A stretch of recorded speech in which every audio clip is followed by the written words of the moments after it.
Welcome to Everyday Martial Artist, a weekly podcast where you'll join me, Brian Doucette, as I interview a different martial artist each episode and hear their story. Some guests you may have heard of, and some you probably haven't. Be sure to subscribe where all your favorite podcasts are available. Also visit our website at everydaymartialartist.com. If you're listening for a specific interview, I sure hope you'll stay and check out the other episodes. A very special thank you to Topher Williams for our custom theme music. And now, the newest episode of Everyday Martial Artist. Everyday Martial Artist is brought to you by KOOnline.com for all your martial arts needs. Sparring and safety gear, rank belts, uniforms, weapons, patches, and more. Wholesale supplies made by martial artists for martial artists. Visit us today at ko-online.com. Hello and welcome to Everyday Martial Artist. I'm your host, Brian Doucette, and as we do every week, we're joined by a brand new guest talking about their life and their journey throughout the world of martial arts and other stuff they're involved in. My guest today has been training the martial arts for more than 30 years and holds a black belt rank in 5 different martial arts systems, with the highest rank being a 6th degree black belt, and is a founder of Modern Self-Defense Concepts. He teaches martial arts, self-defense, knife, tomahawk, Kubotan, Irish stick classes, and seminars to hundreds of people a year. He is also the creator of the ABC Women's Self-Defense Program, a renowned program taught in 12 countries, and has worked as a training consultant for law enforcement. Please welcome my guest today, Mr. John Borter. How are you doing today, John? Good, sir. How are you? Thanks for having me. Hey, I'm doing great. I'd appreciate it. And a shout out to Steve for recommending you and connecting us. I'm looking forward to learning about you. Oh, great. Looking forward to being on the show. Well, what we do with all my guests, I don't know, not sure if you had a chance to listen to any of the episodes yet, but what we do is we go back to the very beginning. I want to know where that interest started. I said you've been doing it for over 30 years, but I want to know where that first spark came from, kind of what kicked off your martial arts journey. Yeah, actually, it's 35 years this year. Nice. And I started out in Taekwondo just like every other person in the world. And just it's something I always was attracted to, you know, with the martial arts movies, like everybody else, Bruce Lee, that kind of stuff. But I was working retail most of the time back in my younger days, and I just didn't have the opportunity. And I have a friend who was taking Taekwondo at a local studio, and right about that time I had a job change where I actually had a regular 9-to-5er. So first thing I did was sign up for Taekwondo lessons. So and that's how it all started. You chose that school because your friend went there. Exactly. And I trained there up through 2nd degree black belt, and then I kind of moved on to some other stuff. They also did a Hapkido program, which I studied for a number of years and ended up getting a black belt in Hapkido. And then I moved on to small circle jiu-jitsu, which really is from a martial arts standpoint, the core of what I do. Small joint locking, do Professor Wally J and his program, that kind of stuff. And just keeping busy. To back up just a little to then for the Taekwondo school, you started because of your friend, but you said you spent there until your 2nd degree black belt. So once you got into it, what was it about that? What was it about that style and that instructor that made you want to keep going with it for that long period of time? My instructor his name is Frank Noguera. He's retired now, but he's still around. Just such a motivational guy. He made you feel like family. He was tough when he needed to be, but I just really had a lot of respect for him. And it was very much a family atmosphere. I'm still friends with people I trained with 30 years ago. And that really attracted me. It wasn't that militaristic Cobra Kai kind of thing that a lot of people seem to think it is. It was just a fun, family atmosphere and some tough training. It was great. I'm not a natural athlete. I'll be the first one to tell you that. So stretching was difficult for me. High kicks was difficult, but I never felt like it didn't belong. Just always felt everybody was so welcoming, and it just was very easy to train there. Sometimes 5 nights a week. Nice. It was great. And I'd go in as an advanced student, go to the beginner classes and start helping teach a little bit. And I just really, really loved the whole camaraderie of that entire experience. Nice. You mentioned some of the hard training. Think back to that class, specifically that school. What's one of the hardest workouts you remember going through? Some of us would jog a mile out on the main highway barefoot, kind of thing. Run a mile. I think it was more like 2 miles, a mile out, mile back. The old, knuckle push-ups on a gymnasium floor. Stuff that these kids these days can only have nightmares about.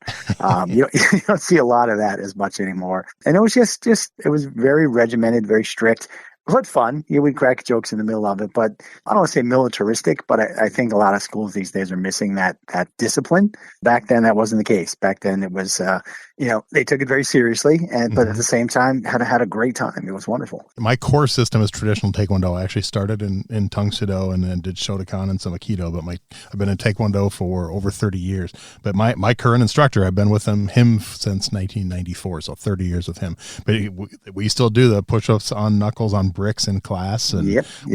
we still do the running, and some of the stuff I don't think we do like we used to. But I mean, I told the story a couple times. The first class I went to of his, I walked in just to watch a class, and there was only like 6 students, and 3 of them were sitting on the ground, their backs against the wall, and their dobok legs rolled up, and their partner was leaning over them with a bow staff, rolling it on their shins.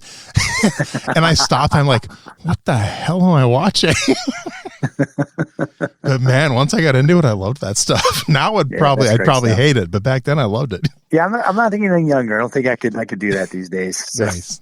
So did you get involved into the competition side? I know some Taekwondo schools that's really big, some not so much. Is that something you got into? That was big. This school that we had was called Northeast Taekwondo, and was actually part of a series of about 4 or 5 schools. So they'd have large kind of inter-school tournaments and that kind of stuff, and then would also compete, outside. But sparring was not my gig. I'm going to be honest with you. I did okay, but again, not being a natural athlete, I didn't start until I was almost 30.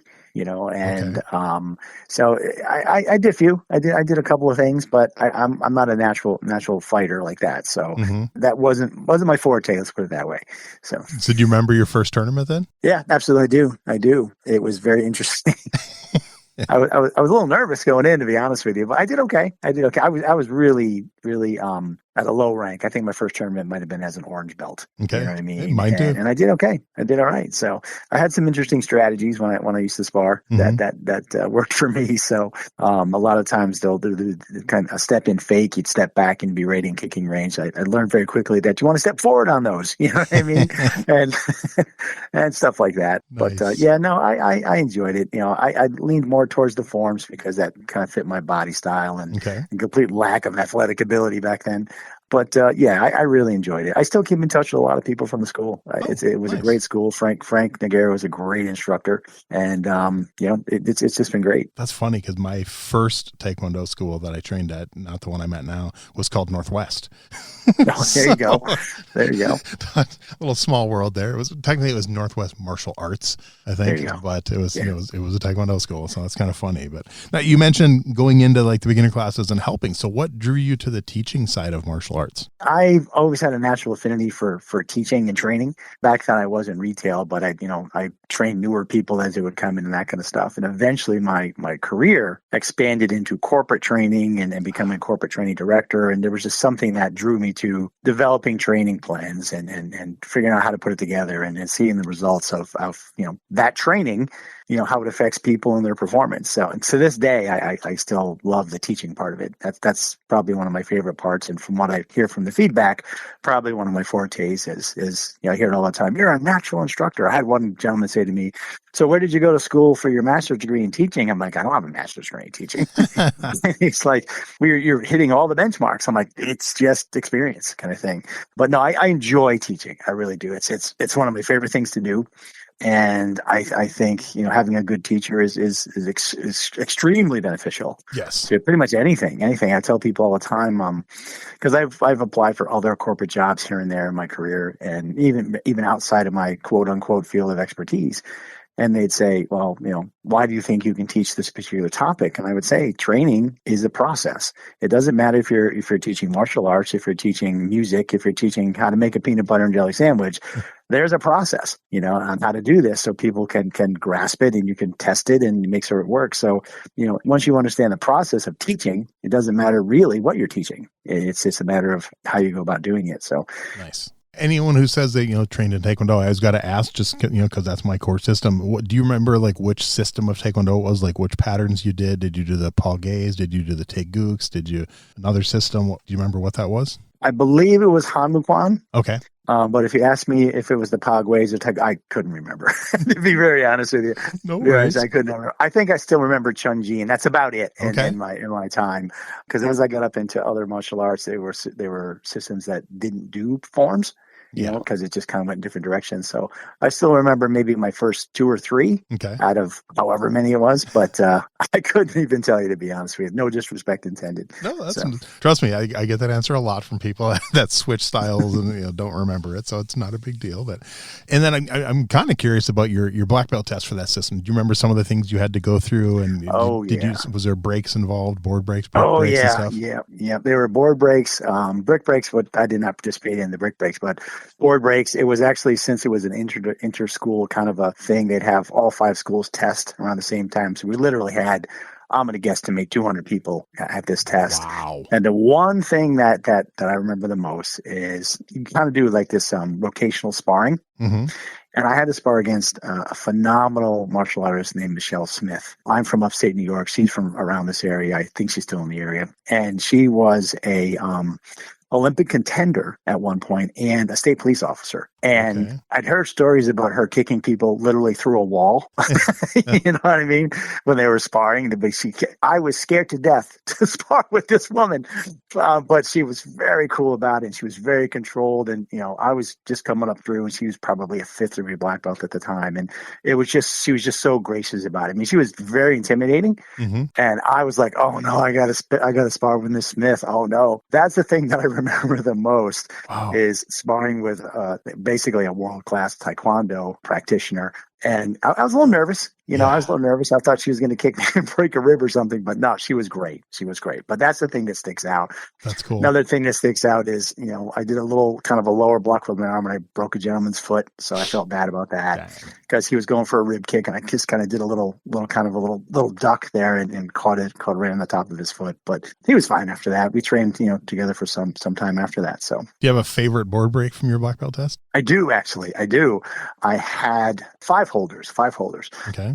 They formed a square in front, and there was a board in the back. So what I did was I came up with a wrist strike, down with a palm heel strike, across with a palm heel strike, back again with the wrist strike, and then straight through to the back. So it was like pop, pop, pop, pop, pop. Nice. And it was creative. It was dramatic. It wasn't difficult. Yeah. but it got people to smile. So it was cool. I think my favorite one that I did.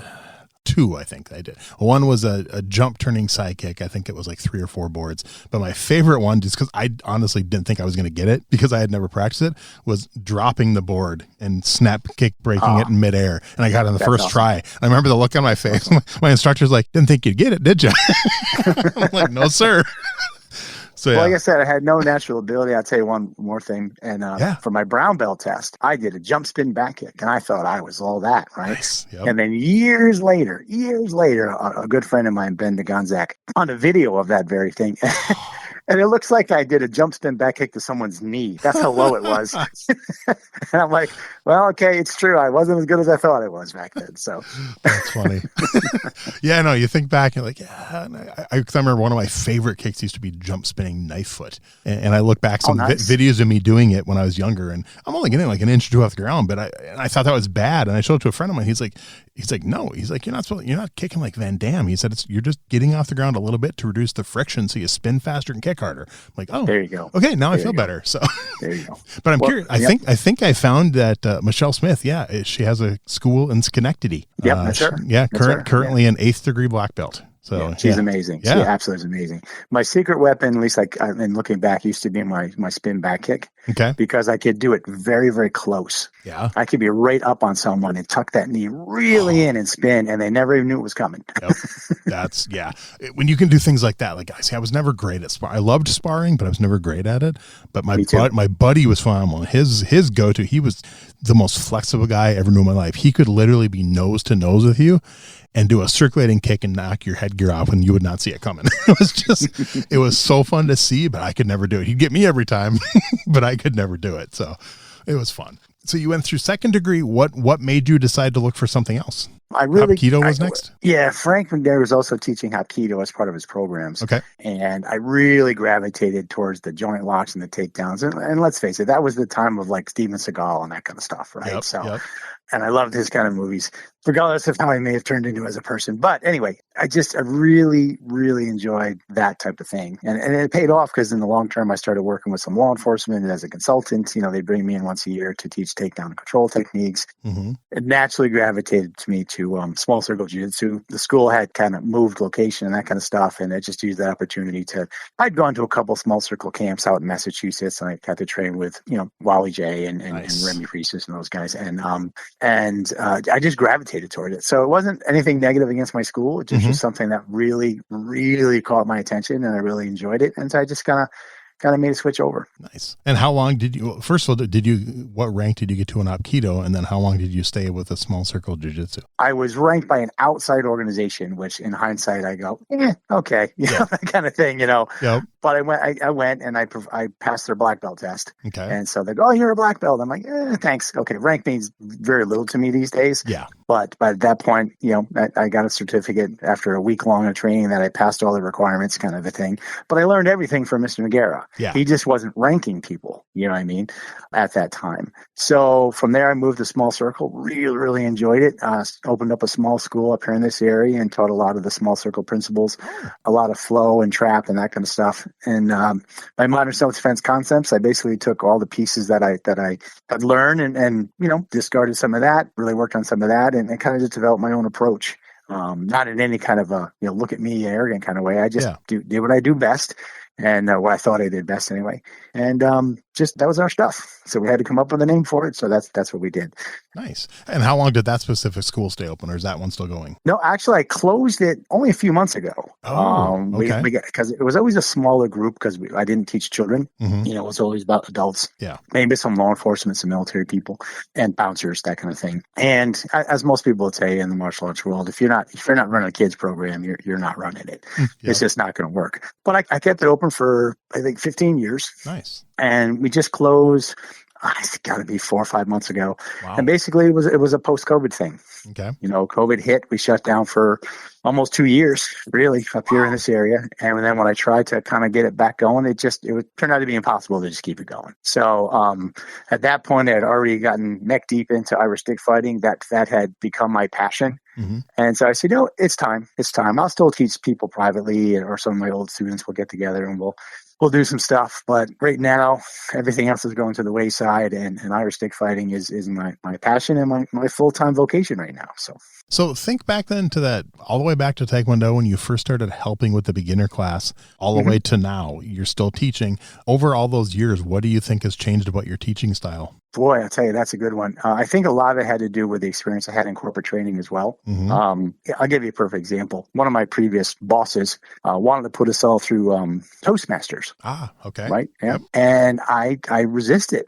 And he was a little put off by that. And he said, why? I said, because it's not teaching. It's not training. He said, Toastmasters is speech making. Yeah. Training is a conversation. Yep. And he couldn't debate that. And I tend to have a very relaxed way of teaching for the most part. I'm not militaristic at all. I mean, we expect a lot, but everybody walks out of feeling like we just had a good relationship, a one-on-one relationship, with the entire class. When I teach now, I'll touch hands with everybody in the room. You know what I mean?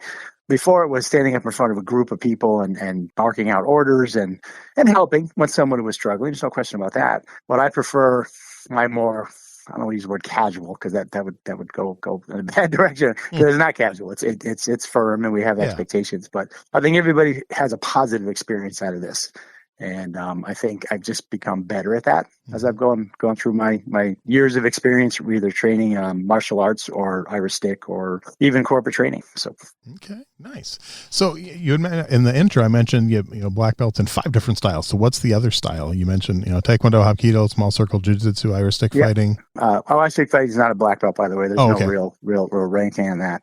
But there's 2 styles of Hapkido, actually. There was the one through what Mitsuge was teaching in the test, and then there's combat Hapkido. I don't know if you've heard about combat Hapkido with John Pellegrini. Yep, a friend of mine is a 3rd or 4th degree in combat Hapkido. Yeah, I'm fortunate enough to say I was the first combat Hapkido black belt in New York State. Nice. I had traveled down and done the very first international combat Hapkido camp down in Florida, and that's really what kind of sunk me into the Hapkido thing. You know what I mean? Which was great.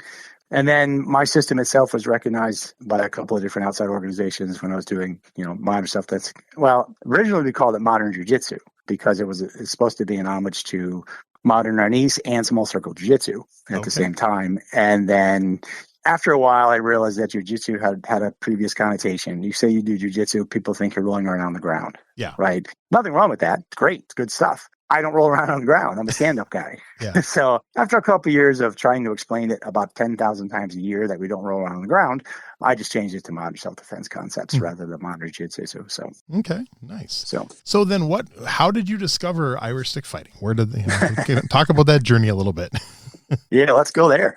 It's interesting. I don't know. I've always had an attraction to like canes, walking sticks, that kind of stuff. Mm-hmm. And I was on Facebook and I saw some guy that was selling a shillelagh, and I go, that's really kind of cool, you know. So I bought it and I got it and I posted it on my Facebook page, and I said, oh, look, I got this really cool shillelagh.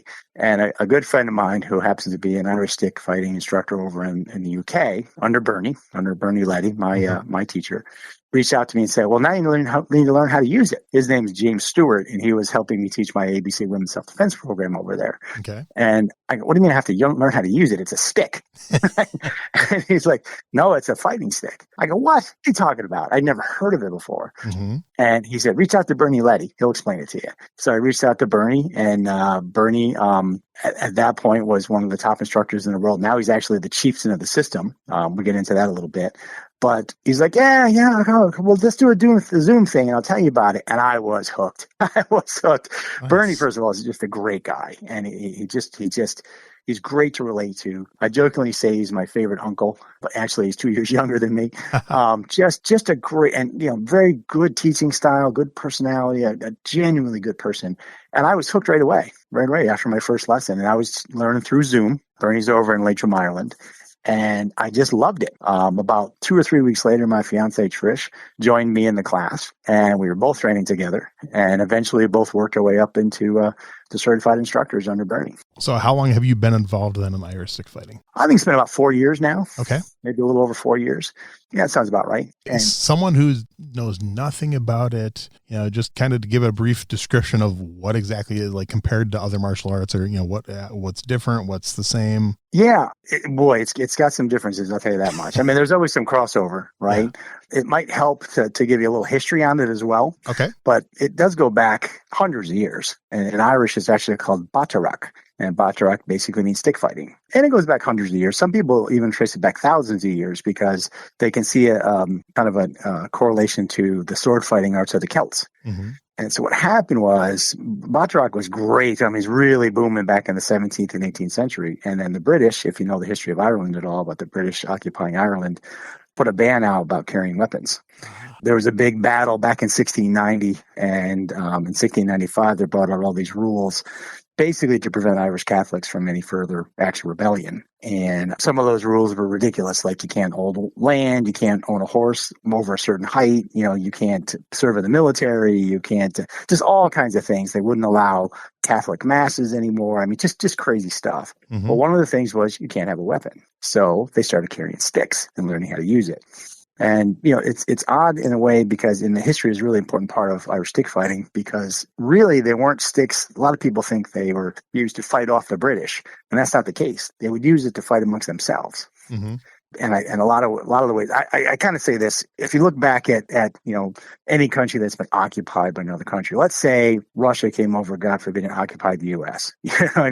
People need some type of stress relief. They need some type of out. And the only thing I can think of that even correlates to modern day is like World Wrestling Federation. You know what I mean? How many tens of thousands of people are yelling and screaming like these guys are beating each other up, kind of thing. And that's a way to kind of get that frustration out. It started out, I think, more as recreational. You have two guys holding a stick, they'd swing at each other, they'd bang each other up. One guy would fall down, they'd help each other up. And then they go in and have a pint, you know what I mean? Until eventually it got so widespread, it actually became to the point of where it was extremely dangerous. Mm-hmm. They used to form these factions or kind of like, I don't say word gangs, but groups. And it could be, a family-oriented, clan-oriented, occupational, geographic, like maybe from a particular village or a county. It all kind of broke up a little bit into different ways. And it could involve one or two people, but it could involve dozens or hundreds of people. And then those sticks would be swinging with the intent of doing some real damage to people. And it was just family, like the Hatfields and McCoys kind of thing, family against family in a lot of ways. And they'd get into a spat at the drop of a hat. I mean, they really would. It was just something that was part of the culture at that point, I think, from being so downtrodden from an occupation and just trying to find their way, There was one faction fight, I'm trying to recall the exact date, but there's one faction fight that it was in a place called Ballybunion. There was a beach there with a racetrack, a horse racing track. And reportedly, I've heard varying numbers depending on the report, but 2,000 people were out there on that beach swinging sticks. Wow. And over 200 people died in that. And that was one of the things, that was like in 1834. And that was one of the things that the British finally stood up and said, we got to get a handle on this. This is crazy. If they turn against us, we're in big trouble. So, they used to just stand back and basically let the Irish people beat the crap out of each other. As long as it's not bothering us or bothering our cohorts, in Ireland, let them go at it, kind of thing. And so they kind of did a lot of negative propaganda also. They had pictures, drawn pictures in the British newspapers of Irishmen holding a bottle of whiskey and carrying a stick, but had a monkey face on to just dehumanize the Irish. Yeah. You know what I mean? And it was just, so a lot of people don't even know this existed. First of all, it was a secret art. It was kept very close to families or factions, whether it was a family or a town or that kind of stuff, because they didn't want to face all that and get that all out there, because I might have to fight these people, kind of thing. And it was only handed down father to son, father to son, father to son for hundreds of years. I think the first recorded faction fight was in Tipperary in 1805. Wow. And then the final one was in 1887. Though there were more after that. There's a little history behind why those aren't being reported. But they did such a good job kind of putting their foot on the throat of the Irish people to try to kill their culture that many people don't even know Irish stick fighting existed. And I've had Irish organizations refuse to, because I do seminars and lectures and stuff all over the place. They don't want to hear about it. Either one, they think it's just a bunch of bull because they never heard about it before, or two, they don't want to put a negative connotation against the Irish people and their history. Right. Now, we teach it because it's part of the culture. It's part of it. I had one gentleman at a show we were doing. There was a Irish musical group, and we set up a little information table outside and stuff. And we've made a lot of inroads with the Irish community up in this area. Nice. And a little man comes up. He walks up. He's got a little cane. He goes, He goes, I'm 86 years old. I was born and raised in County Cork. I've never heard of this before. Wow. And I said, I'm not surprised. And that wasn't the answer he expected. So we went down, we sat and we talked for about half an hour, and he walked away saying, okay, now I get it. There was a lot of cultural changes that way back in the 1800s made this kind of almost disappear. So people in ongoing generations never heard about it, never knew about it. And the people that did, like I said, it was mostly hidden anyway. So Doyle wasn't even taught. The Doyle system that we teach wasn't even taught until the late 1990s publicly. Wow, really? So that's fascinating. Wow. Yeah, it's interesting how it works. So looking at your website, and it looks like, well, first of all, just so the listeners know, you can sign up for looks like a free introductory Zoom lesson. Sure. To check it out. So I'm wondering now, I know like other martial arts that teach virtually, a lot of them you have to have a partner with you to be able to learn it. Now, is this one you can do with just by yourself, or is it much better if you have a partner also? Nothing replaces, person to person training. Obviously, let's be real open about that, right? But you can learn the foundations and the skills and the techniques on your own. Okay. You really can. Trish and I were fortunate enough to have each other as partners, but here's how it could work, right? Mm-hmm. You don't become an instructor unless you train live in front of Bernie. Right. So, so at that point, you've had 3 years, 2.5, 3 years maybe to get up to that point. What's happened with almost every single one of my students, of which I have many, they get so interested in it that somebody eventually goes, hey, what are you doing over there? Kind of thing. So next thing you know, they have a training partner. Mm-hmm. Or I can say, listen, I know a guy that lives 10 miles from you, because of all the people I train. Why don't you guys get together? But you can do 90% of it, I would say, okay, on your own, because you can hit a bob, you can hit a bag, a heavy bag, all the techniques, right? But I'll be the first to tell you, nothing replaces having a partner. But you can learn the foundations and work your way through up the levels per se on your own. And then at some point in the game, we can always find a way to introduce a training partner. Nice. And then are there different, like if someone wants to get into it, possibly, what is the cost of a stick? Is there different styles, different levels? Sure. From the level standpoint, everyone starts off as a new student. And then you have levels 1, 2, and 3, which are basically how I phrase it, beginner, intermediate, advanced student levels. Okay. And now level 4 is a coach, which means you've kind of hit most of the foundational stuff. You're always going to learn more, but now's your time to really dig in, really fine tune, really understand the depth of the system, which is pretty remarkable. I got to be honest with you. It's just the body mechanics and stuff involved with this. Glenn Doyle is and was truly a genius, I'll tell you. And where I leave off, coach, you start developing your own teaching style and stuff. That way you can start your own study group, still under the direction of an instructor. And then level 5 is instructor. Okay. In which case you train in front of Bernie. and you teach, teach to the group a little bit. And if you make it, you make it. It's definitely an evolution. It's a great way to go about it. As far as sticks are concerned, I don't usually recommend people using actual shillelaghs. Oh, I make training sticks. I have a couple other people that I know make training sticks. There's a guy named TJ Medlin in Ohio who does phenomenal sticks. He taught me everything I know about making training sticks, actually. I'll give him and another gentleman by the name of Brian Purdy credit for that completely. I got into making training sticks a couple of years ago, 3 years ago, maybe. okay. And they're usually made out of oak or hickory or something along those lines. And the only reason I do that is because in many cases, shillelaghs are not inexpensive. They're a very, very, very hard wood, but the bark isn't so hard. You know what I mean? Okay. So, you can use a shillelagh. There's no problem with that. A lot of places do. Most of the people that I work with, even I believe Len Doyle himself trained with a training stick because they're just easier to maintain and easier to replace if you have to. So, you can use a shillelagh. It depends on the kind you're looking for, but we do a lot of training sticks instead of using shillelaghs in a lot of cases. What's the cost difference between a training stick versus like an authentic shillelagh? Training stick will run you, depending on what you're looking for wood wise. Mm-hmm. Mine start at like $45 for a basic oak stick. Okay. I know people that do laminated sticks or other sticks. They might go $150, $200. Okay. For really nice sticks. And I make some out of some exotic woods as well that could go that high. So, but you could get a nice training stick somewhere between $45 and $75. That'll take a beating. Like hickory's a really good training stick. Okay. Because it's got a unique characteristic that it doesn't crack, it doesn't split, it compresses when you hit it. Mm-hmm. So it just gets harder and harder and harder. So usually I recommend a hickory stick, which is $75, $85, for a single ply stick. If you get something that's made out of 2 layers to make it slightly stronger, a bit stronger, it might be $125 kind of thing, Nice.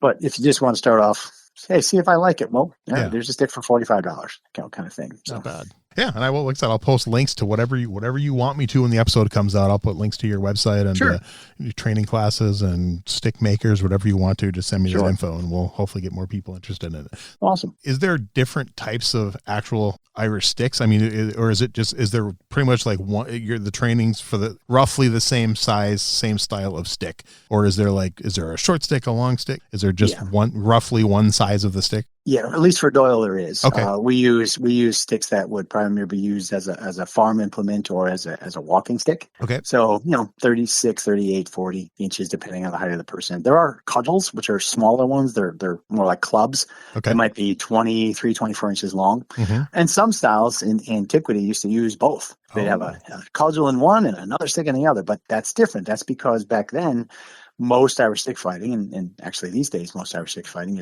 was one-handed. Oh, okay. The unique thing about Doyle is it's not one-handed, it's two-handed. So they hold the stick with 2 hands in the front. And there's a little bit of history on that. But yeah, there are different size sticks. You don't see a lot of people doing it these days with 2 sticks. I know there might be a couple people in Pennsylvania that do it. There's a system out there. But Doyle uses strictly the cane size sticks. Okay. And they have a very unique way to swing that stick, I'll tell you right now.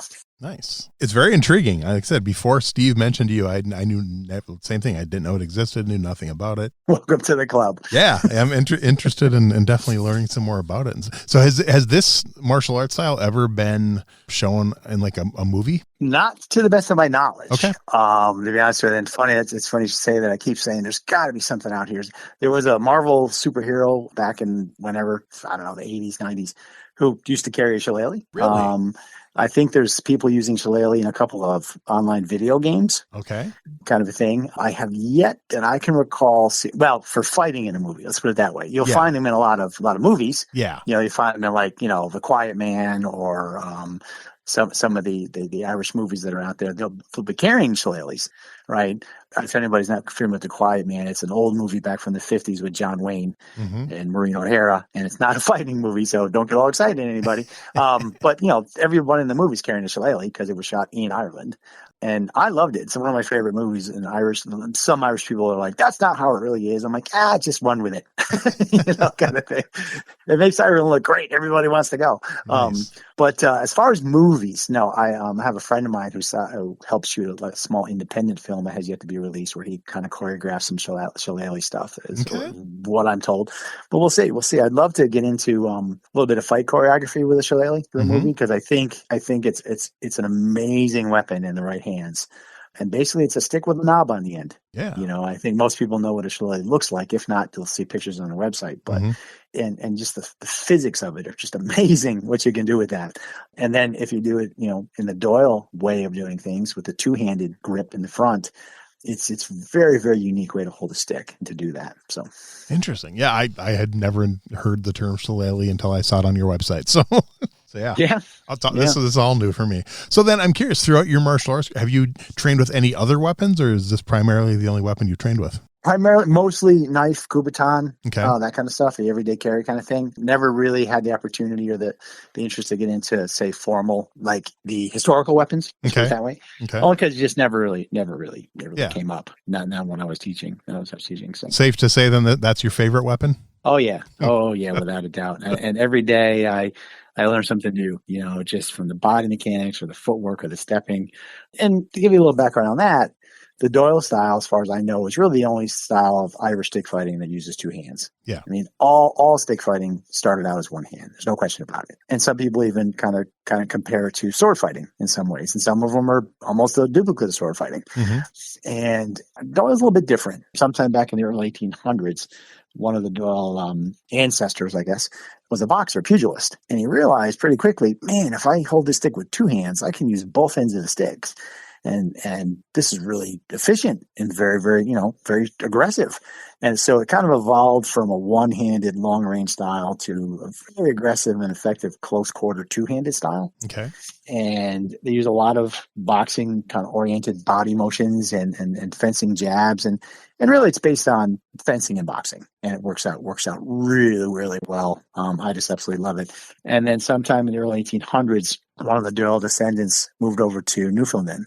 It was one of the main areas that a lot of Irish came into New York City, a lot came into Boston, and Newfoundland up through Canada also was a big place for Irish to settle after they were trying to get out of the country, because you probably have heard about the Irish famine. Yeah. That's one of the reasons why Irish stick fighting kind of went to the wayside. It kind of had a little more to worry about than just beating each other with sticks. Yeah.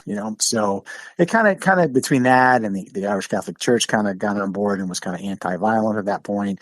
There was just a lot of social and political changes that just didn't fit anymore. So the sticks were mostly put aside, but a lot of it was still taught in secret. And so when one of the Doyle ancestors came over, he brought it with him, and he continued to hand it down father to son, father to son, father to son. And it got to Greg Doyle.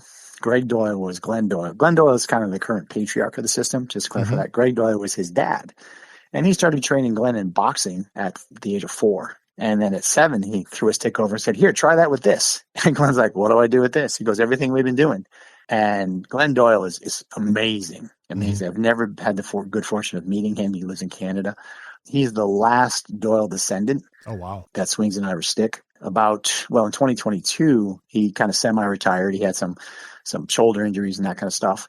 And he turned the system over to my instructor, Bernie Letty. And that's when I was like, yeah, my instructor's the head of the system. Bernie's awesome. And what a hell of a stick fighter.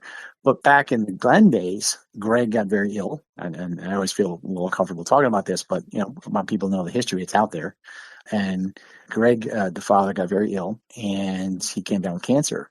Oh. For years, Glenn was saying, please let me teach this publicly. If I get hit by a bus tomorrow, you don't have any other kids. This is gone. And for years, Greg would say, no, absolutely not. Greg was a tough guy. Greg was a very, very tough guy. He was in I don't know which war he was in, but he was in a very severe war where he apparently fended off a number of people using a stick. And he was a boxer in the Canadian military. He was a high-rise steel worker, so he'd be down in the States a lot working, even though they're from Canada. He was a little short, extremely hardened individual. And so the training was tough. And Glenn took to it. And in hindsight, Glenn talks about how much he respects his father. But back, I'm sure during the training, he was like, I hate this guy. But he was literally almost on his deathbed. And I think it was one of the final conversations Glenn had and said, look, let me teach this outside. I'm just going to get lost. And Greg finally said, okay, but be careful, because people are going to try to change it. They're going to try to take credit for it. They're going to try to, that kind of thing. And Glenn's like, I got it covered. But in one of the interviews I heard with Glenn, he said that's exactly what happened. People tried to take ownership of it and change it and move things around. And to Glenn and to all of us under that legacy, this isn't a martial arts system. It's a family legacy that we have to have a lot of respect for. Okay. And so we try to keep it as straightforward and as historic as possible. We don't like to add techniques from other systems. We don't like to just chop stuff away that some people may think are superfluous. Look, this is the way it was taught, and this was used in fashion fights for over 200 years. It works. So why change it, kind of a thing? From that context, though, everything that they teach and everything that we teach can be used against an empty hand punch or against another weapon, or it has a modern day defensive application. You know what I mean? Even though it's something that's 200 years old. I jokingly call it the world's oldest new martial art because people had no idea it existed, for the most part. Wow. Just what a story. Yeah. There's amazing history involved with this. Yeah, that is cool. And is that part of the training, knowing the history? It is, actually. Cool. We're always running back to that. There's certain levels of Irish or Gaelic verbiage that we use for names of the techniques to kind of keep it on the right path, kind of thing. Actually, the name of the system is Rinka an Bada Iskavaha. Okay. In Irish, we call it the Doyle family system, but Rinka an Bada Iskavaha. Rinka means dance, Bada means stick, and Iska means water, and Vaha means life. So the water of life in Ireland is whiskey. Nice. And so it's been kind of reinterpreted, or not necessarily, but reworked. It really stands for Dance of the Whiskey Stick. Ah, okay. And that's where the name of my quote unquote faction comes from. When we're qualified to start our own chapter, we just call it a faction out of historical respect and use it that way. And I call ours the Dance of the Whiskey Stick. Nice. So that's an interesting story in itself. Why is it called a whiskey stick? Well, apparently the Doyles used to defend illegal whiskey stills, nice. Because apparently the British who wanted to make their poteen, their cheap liquor, and other people that were kind of in cahoots with the British that had whiskey stills, because that was a thing back then. You know what I mean? Everybody had them. Would try to destroy your partner's whiskey still. But the Doyles got so good at stick fighting that they would be hired to protect those. Okay. So it's one of the answers for why they call it a whiskey stick. Another legend is that when you cure a shillelagh, some people say they would rub it in like animal fat and put it up in a chimney to let it cure. Other people say they let it soak in whiskey. Again, whiskey stick. You know what I mean? So yeah, there's a lot of such interesting history and stories behind that. It's just amazing. That is cool. It's probably in all my interviews, this is the one I probably learned the most because it's completely new to me, which is I'm enjoying. So I'm curious, in your 35 years martial arts career, is there one philosophy you've learned that is at the top of your list? Well, that's a good question. I've never thought. I'm sure there were many, but I got to think about it. One philosophy I learned through my martial arts. I'm not sure I would call it a philosophy, but I always try to put myself back in the student's shoes. Nice. Always. I don't think anybody said, do that. It's just something I do. I try to take a really close look at maybe some people are struggling. You know what I mean? Maybe some people need a little help, or maybe I have to explain a little bit differently. So, everyone in the room has an understanding. Not everyone's going to think, move, or feel the same. Yeah. And you've got to be able to, for lack of a better phrase, read the room. You just can't stand up there and bark orders. You've got to get down there and get down into the field with these people. A lot of times people have come to us and said, we want you to do a class, and we have this venue set up. We want you up on the main stage. I said, no, I don't go on the main stage. I'm in the middle with the students. Nice. I need to be there. So I just think never really thought about it. So he caught me off guard on that one. But I have to say, one of the things I always do and always try to tell people is you got to put yourself in their shoes. Everybody's going to, I tell people all the time, just do your best. Yeah. Just do your best. That said, your best could change from day to day. Your best could change from minute to minute, but that doesn't matter. Just give it your best. That's all you got to do. I like it. That's actually a really good, and not a lot, but I'd say a good number of people have said something similar. I've had people be like, always be learning, have a white belt mentality. So kind of the same thing. So I like it. It makes sense.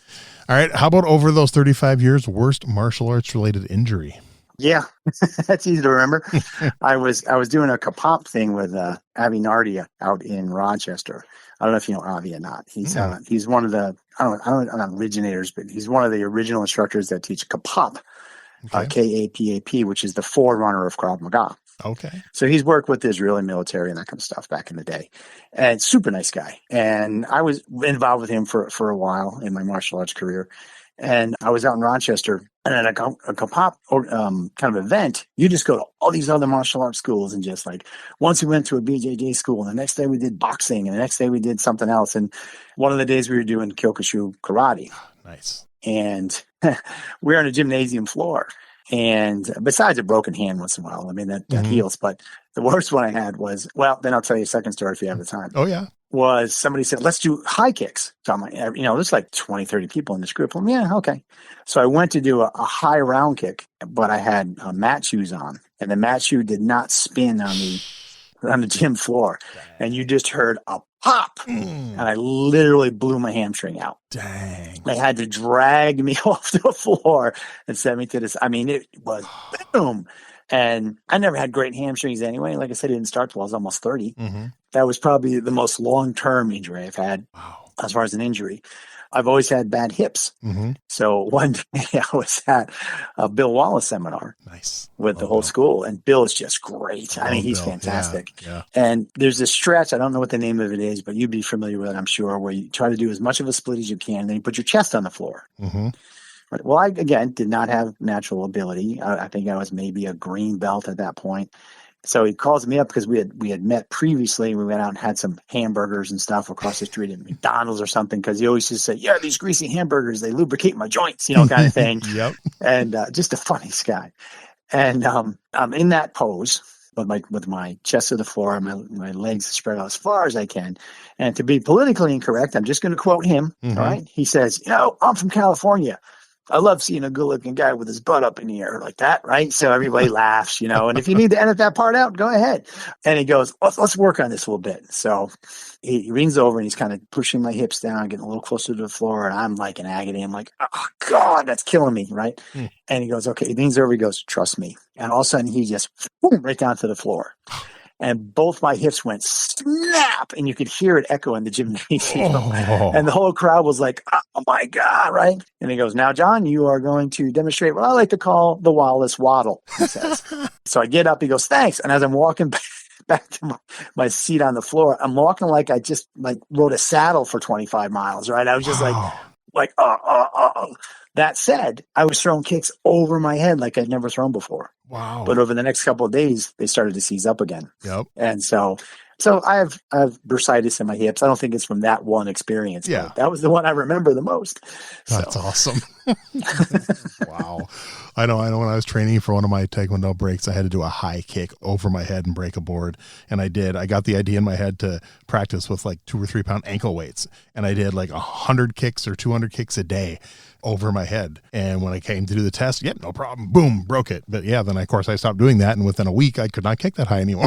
Yeah, exactly. But it worked for what I needed it to. So, so then what are your thoughts on something like MMA and the UFC? Is that something you're a fan of or not really? Yeah, no, I watch it. I'm not a fan. I don't have any favorite fighters or anything like that. I mean, even with sports, I don't have a favorite baseball player or football player. I watch it when it's on, and I got to give those guys a lot of respect. Those are the people I would not want to come up against in a fight, right? Because I don't want to say no holds barred, because there are some holds barred, of course, yes. Eye gouging and that kind of stuff. They are, to me, the most athletic martial artists out there. I think they don't get the, in some cases, depending on the circuit you come from, don't necessarily get the respect that they deserve. Mm-hmm. They train hard, they fight hard. These guys are fighters. It also kind of calls to notice some of the things that maybe more formal martial arts in some cases might be missing. There's that hardcore training approach. But I like MMA to the point of really what they're doing. They're out there, they're hitting, they're going. I'll give you an example. I am not a heavy metal music guy, mm-hmm. but if I go to a heavy metal concert, I respect the musicians that are up there. Yeah. I mean, the stuff that they can do is amazing. It's not my type of music, nor as MMA my type of art that I would study. But God, you got to respect the guys. Absolutely got to respect the guys for what they're able to do. Nice. Attitudes aside, we all know, different people, but they're fighters, man. They're fighters.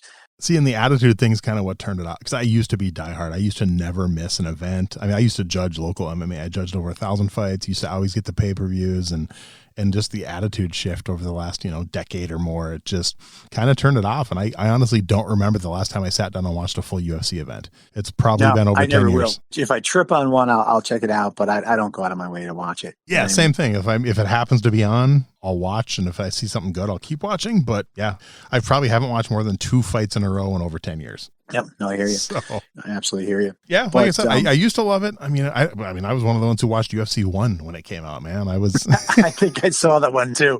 Yep. And I don't think I saw that one live. We got a bootleg VHS of it, but then when 2 was out, we definitely had a group of people from our Taekwondo class, and we got the pay-per-view, and I think we got together and watched probably 2 through 20 on pay-per-view. We watched them all together and as they were live, and chipped in and ordered pizza, and yeah, the old back in the day, Hoist Gracie and Ken Shamrock and all those guys. Yeah, sure. Those are fun. I mean, because we were also 18 to 25-year-olds, and yeah, and it was violent. Things have definitely changed. Yes. I mean, you have guys out there with gis and that kind of stuff. One thing I did tend to have an issue with, and I still do to this day, is the style versus style thing. They were implying that since this person does, I'll make something up, karate, and this person does judo, we'll see which one's the best. Yeah. Which has nothing to do with being the best. Exactly. It's the fighter. It's not necessarily the style. Yeah. Now Gracie came to town and basically took everybody out, so I'll give him credit for that. But at the same time, I think there may be a challenge fighting from the ground. Yeah. You know what I mean? So there obviously is. There's been stories about people taking somebody down to the ground in a bar and getting his head stomped by his buddies. You know what I mean? Kind of thing. Exactly. There's pros and cons and shortcomings and advantages in every single martial art. Yeah. One of the things I've said to my students many times is everything has value.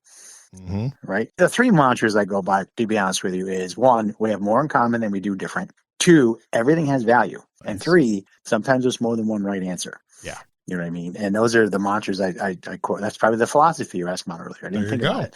That I quote to my students all the time.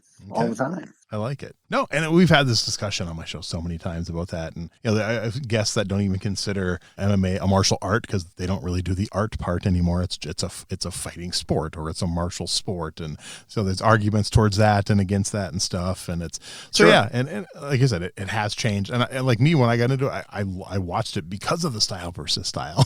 Right. But also then another thing we've talked about on the show a time is the myth that every fight ends up on the ground. Well, I've talked to so many people on this show that have been in fights that have never ended up on the ground once in their life. So, well, look at it this way. Here's how I look at it. Yeah. It's true. Every fight ends up on the ground. Someone ends up on the ground. Right? Yeah, that's possibly a good point. It might not be me. It might be the other guy, but someone's going to be on the ground. And I think that might be part of the data that they're drawing from. I'm guessing, you look at, so you look at 3 officers piling down on somebody on a criminal. Yeah, someone's on the ground. See, I told you. No, that is true. Yeah, but one thing I do like about, like I said, I don't really watch it as much anymore, but I do like, for the most part, how it's evolved. I mean, because when I used to judge it, I mean, I remember many times. This was before we had a commission locally. It was just people were putting on events, and they'd literally get up there after like 6 fights, like, well, anybody out there want to fight? Well, I'll give you free beer for the night. We want a few more fights on the card, and people will raise their hands and come up, and I'm like, yeah. I mean, luckily that part of it's gone. Yeah. And I kind of understand the thing that, it doesn't have the art portion to it, right? Yes, yeah. But it's been getting that kind of reputation for years is boxing. True. Boxing is one of the most scientifically beautiful martial arts that are out there. Agreed. You know what I mean? And many people don't think about it, don't realize it. And I think what really brought me to appreciate boxing is Doyle Irish stick fighting. Okay. Because there's a lot of boxing-oriented movements, because, again, it came from pugilism. Yeah. Pugilism and fencing. And even now, every day I think of something new. I'm like, oh, my God, why did I not think about that? You know what I mean? Whether it's a certain way to hold your hip or a certain way to turn your foot to maximize the power or the distance or the torque. And it's just amazing. And I look at it, I go, this is boxing. This is boxing at its finest. Not to compare one-on-one. I'm not going to say that Doyle and boxing are the same thing, but there's certain movements that there's a crossover there, and it does come from different things. I mean, Glenn was actually a 3-time world Kung Fu champion. Nice. So there's a taste of Kung Fu footwork in Doyle. Okay. You know what I mean? Just, if you ever want to, I was going to at the end, but if you ever want to see somebody move go out to YouTube, and there's like, I think 6 videos out there of Glenn doing Irish Doyle, and just if you do Glenn Doyle Irish stick fighting. Okay. And you won't find any instructional videos out there. These are compilation videos of different seminars that he's done. Mm-hmm. We purposely don't put instructional material out there. Yeah. Because we're trying to protect the integrity of the system and the quality of the instruction. Other martial arts, other stick fighting systems, okay, knock yourself out, go for it. We don't. We just don't. We have our reasons for it. Yeah. I respect that. That's cool. He does have those compilation videos, and when you watch him move and listen to him talk, you're like, oh, I can see why this guy could pull this off. He's not a big guy, but I've seen a video of him hitting a bag, and he hits like a truck. Nice. So it's cool. amazing. That's one more thing I wanted to ask you about if someone signs up for the free intro Zoom lesson, sure. What should they have? I mean, should they have some type of stick, like a cane or something, or do they not need it for the first one? No, a cane will work, even a crook cane, because if you look at a shillelagh, the knob is offset. Mm-hmm. It's not straight on top, and that's your striking surface. Okay. So if you have anything like that, a cane that has an offset handle, if you just want to try it, that's fine. And then just enough room to swing a stick. Okay. Just have enough room. Say, be in a room that if I had a 3-foot stick in my hand, I went out to one side, went out to the other, I'm not going to break a window or crash my wife's lamp. You know what I mean? Because you'll never train again. There you go. But no, it doesn't take a lot. It just come to it with a positive attitude. Zoom sessions are about an hour. Nice. Kind of thing. Okay. My schedule is almost totally booked. Right. But if I can't fit someone in, we have other instructors that teach. There's a handful that teach on Zoom. Bernie also teaches on Zoom out of Ireland. Nice. So, if you want to talk with Bernie, if he can't fit you, we do a lot of, I can't have room for this guy. Can you take him kind of thing? Okay. Yeah. It's a great team. There is no hierarchy, right? There's Bernie. Well, there's Glenn, there's Bernie, and then there's the rest of us. Okay. I just happen to be out there quite a bit with the websites and the Facebook pages and that kind of stuff. Nice. So you mentioned having students all over. Do you have any students in Minnesota or North Dakota? Do I have anybody in Minnesota? I don't think I have anybody in Minnesota. Okay. But you never know. I mean, every day new people are signing up. So okay, cool. All right. So I have a few fun questions we use to wrap up the show. So sure. We were just talking a little bit about MMA. Let's say you decided you were going to fight in the octagon. What's your walk-up music going to be? What song's playing as you're taking that walk to the cage? Probably going up to Boston by the Dropkick Murphys. Nice. Yeah, I have to go with that one. One of my best friends, who unfortunately passed away about a decade ago, but his favorite band was Dropkick Murphys. So that's cool. Nice. And it all goes back to Irish stick. Yeah. Yep. Oh, that's cool. I know. I actually have a really good friend who plays Irish drum. I've never heard him do it, but I met him because he was a vocal drummer in an a cappella group, and we became really good friends over the last 20 some years. And he plays Irish drum. So. Yeah. That actually is that contrary to popular belief, is a very difficult thing to play. That's what I've heard from a lot of people when he's told them that, and their eyes have got. I'm like, oh, so this must be impressive then. So it's the bodhrán, the drum you hold sideways with a little. Yeah. That's it takes some skill. Nice. Yeah, I'll have to have him. I know he said he has some videos. I'll have to have him send me some videos so I can check it out. And he's also had a martial arts interest. So I'm going to, when this episode comes out, I'm going to send it to him and say, hey, you might be interested in this. Because I know he's got an Irish background and stuff, and he might get a kick out of this. So, all right. Now, who are 3, 4, 5 names you would put on your personal Mount Rushmore of martial arts? Dan Inosanto would be number 1. Nice. I've had the opportunity to train with him in a seminar setting, I think 3 times now, but he's always been kind of my idol. Never met Dan. I want to. He actually gave me a kind of a personal compliment at one of the seminars. And when he did that, I was walking 6 feet above the ground for the rest of the day. And it actually totally rearranged my focus on martial arts. That's cool. So he really did. Bruce Lee, of course, has to be there. Nice. He absolutely has to be there. There's no question. Let me think, who else? I know there's plenty of them. Probably Masaki Hatsumi from Bujinkan Jiu-Jitsu. Nice. He was a heavy influence back when I first got started. Yep. I think he'd be awesome. There's so many people that I train with. I train with Peter Weckhoff from Sammy out of Austria. Just an amazing martial artist. I've heard the name. Yeah. He's got some great stuff going on. Great going. I'd have to put Bernie Letty up there now. Nice. Bernie Letty has been the biggest influence on my martial arts ever. He has. And then out of respect, I think we'd have to add Mr. Glenn Doyle up there. Okay. Just because from my personal voyage. So. Okay. Very cool. I like it. Nice. Definitely some that have never been named before. So that's always good. So cool. All right. How about a favorite martial arts book? Oof, a favorite martial arts book. Yeah, Mm-hmm. I have one actually, and you may be familiar with it because it's by someone that you interviewed, someone who recommended this interview, Dr. Stephen Perlman. Okay. Steve and I go back about 25 years. I consider him amongst, if not my best friend. And he wrote a remarkable book called The Book of Martial Power. Yes. I think it might be out of print, but he's going to kind of re-engage it. And he's writing a second book now on martial theory, which is just, I'll tell you, it will change the way you look at the martial arts. The Book of Martial Power is about principles that run through all martial arts, not just we do this in Taekwondo, we do this in Brazilian Jiu-Jitsu kind of thing. It's absolutely pure brilliance. It really, really is. And when it came out probably 20 years ago, my understanding was it became required reading for a lot of martial arts schools all over the world. That's cool. And I've read it 2 or 3 times, and I always come up with something new. But it's not a martial arts book. You're not going to learn, high kicks and punches, and that's not what it's about. It's not an instructional manual in that way. What it does is it delves deeper into the principles, how you throw a better punch or a better kick. You know what I mean? Or a lot of those things like that. Just things many people have never heard of. Reciprocal energy and stuff like that. Secondary pressure. I mean, things that you don't think about because a lot of us learn a technique, right? Yeah. I tell people all the time, and Steve and I have a lot in common. I've learned so much from him. He gives me a lot of credit for really understanding a lot of principles. And I tell people I don't teach techniques. I teach technique. There's a difference. Nice. And this book is how to maximize your technique. So, okay. Is there a good book on the Irish stick fighting? Well, no. Okay. And I'll tell you why. Well, let me take that back. Is there a good instructional book on Irish stick fighting? No. Okay. No. But there's an author by the name of John Hurley, who is the dominant author about anything related to Irish stick. A lot of them are historic. I think he has 6 or 7 books out. I own every one of them. Nice.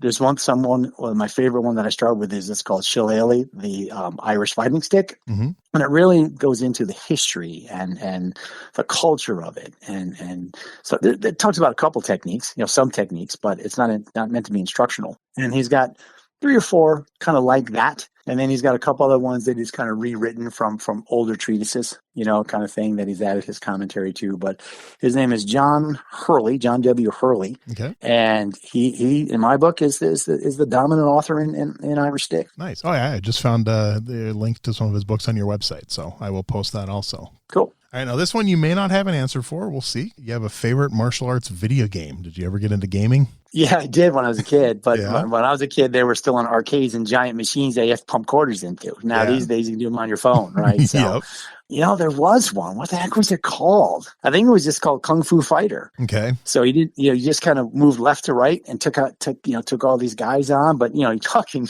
many, many years ago. Oh yeah.